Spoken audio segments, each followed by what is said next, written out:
Now, what we have analyzed from our work over the last 10 years is there is certain core languages across the key regions which are important, and pretty much any international brand uses them with us. Of course, in Americas, you have English, French, Latin American Spanish, and Brazilian Portuguese. Those are the obvious ones. For French, of course, it's more the Canadian French version. You do have a little bit of French in South America, but that is actually not converting that well for most of the brands. Then in Europe, you have the obvious one, English, German, Spanish, Italian. The Nordics ones are very, very strong. They have lower volume, but very high conversion rates.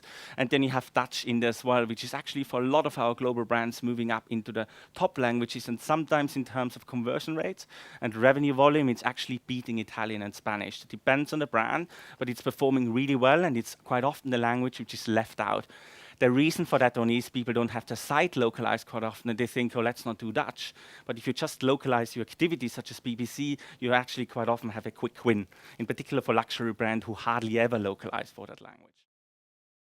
For that, it's not all about linguistic perfection, but also the content has to be search engine friendly. Because it doesn't matter if your content is linguistically flawless if no one sees it. Website translation is about far more than just translating the content of your website. It's about making sure that your digital assets connects with your audience from all different backgrounds and cultures while maintaining the performance via optimization. So what is multilingual SEO or multilingual organic performance? Multilingual organic performance is the practice of offering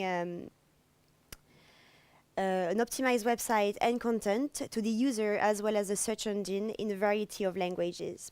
So it includes on-page SEO, technical SEO, and off-page SEO. So to summarize the areas with a couple of sentences, so really use performance linguistics by combining linguistic stack and analytics. Having a translator is great, but if they don't understand the metrics and how those metrics tie to the impact which the language has brought with different variations, there is no point. So they need to understand both areas. Ensure that your website localizations work in tandem with the digital teams. If your translation team finishes something and then later they speak to the SEO team, or later the SEO team or PPC team comes with a performance report and says, sorry, we have hit a wall, we can't optimize further, it's the localization which is wrong, it's too late. You want to have at an early stage constantly work together and optimize your TMs, your term bases, to meet the not only term bases which give you variations of words, but also give you the search volumes, tell you why this term works. Yes, Chanel may tell me I don't like that word, even though it has high search volume, but at least the linguists know that then across all the different content types they use. So bring all the channel terms and the terminology research together instead of working with them in isolation. And do not rely on traditional content creation methodologies. Test the different versions.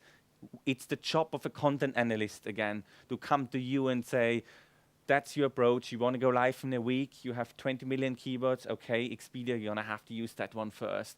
But just to make you aware, in certain markets, it may have a negative ramifications on your brand. You're going to get a lot of traffic, which is great, but fixing it at a later stage may not be great. So you have to, it's our job to make you aware of all the different pros and cons. And then based on your specifications and your brief, you have to pick the different methodologies to get the best solution in the end.